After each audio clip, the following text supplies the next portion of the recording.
یہ لفظ کیا ہے، کہاں سے اٹھان ہے اس کی، اور اس کے کیا معنی ہے؟ بسم اللہ الرحمن الرحیم۔ بلال بھائی، یقیناً آپ نے آج بڑا اہم موضوع منتخب کیا ہے۔ ضرورت ہے کہ ناظرین کرام کی رہنمائی کتاب و سنت کی تعلیمات اور ہدایات کی روشنی میں بے شک جو دینی امور ہیں اس پہ کی جائے۔ بدعت لغوی اعتبار سے، یعنی ہماری جو عربی زبان ہے اس کے اعتبار سے، لغت کے اعتبار سے یہ کہتے ہیں ابتداء الشیء وصنعہ من لا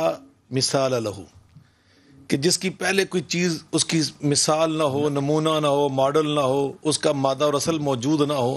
تو وہاں سے کوئی چیز پیدا کرنی، جیسے اللہ تعالیٰ کی اپنی ذات بدیع السماوات والارض، آسمان بنایا، زمین بنائی، پہلے اس کی کوئی مثال اور نظیر دنیا میں نہیں تھی، تو یہ اس کا لغوی معنی۔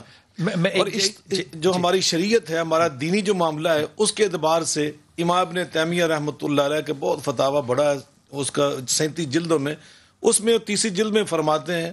کہ بدعت کسے کہتے ہیں۔ وہ فرماتے ہیں ما خالفت الکتاب و سنہ و اجماع سلف الامہ من العبادات والاعتقادات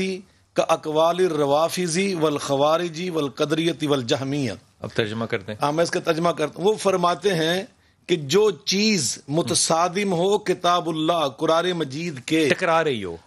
رہی ہو سنت رسول صلی اللہ علیہ وآلہ وسلم سے، اس لفظ کو بہت یعنی اہمیت دینے کی ضرورت، متصادم ہو،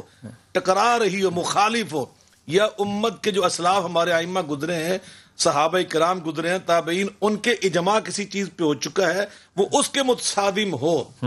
چاہے وہ عقیدہ ہو، چاہے وہ کی عبادت کوئی عمل ہو۔ جیسے انہوں نے مثال بھی دی ہے کہ جیسے خارجی پیدا ہوئے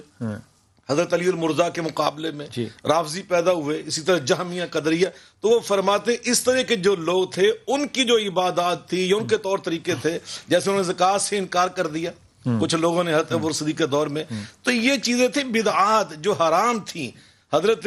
بہت بڑی شخصیت بر صغیر کی نواب صدیق الحسن خان رحمۃ اللہ علیہ، وہ بھی فرماتے کہ ما احدثا، جو چیز دین میں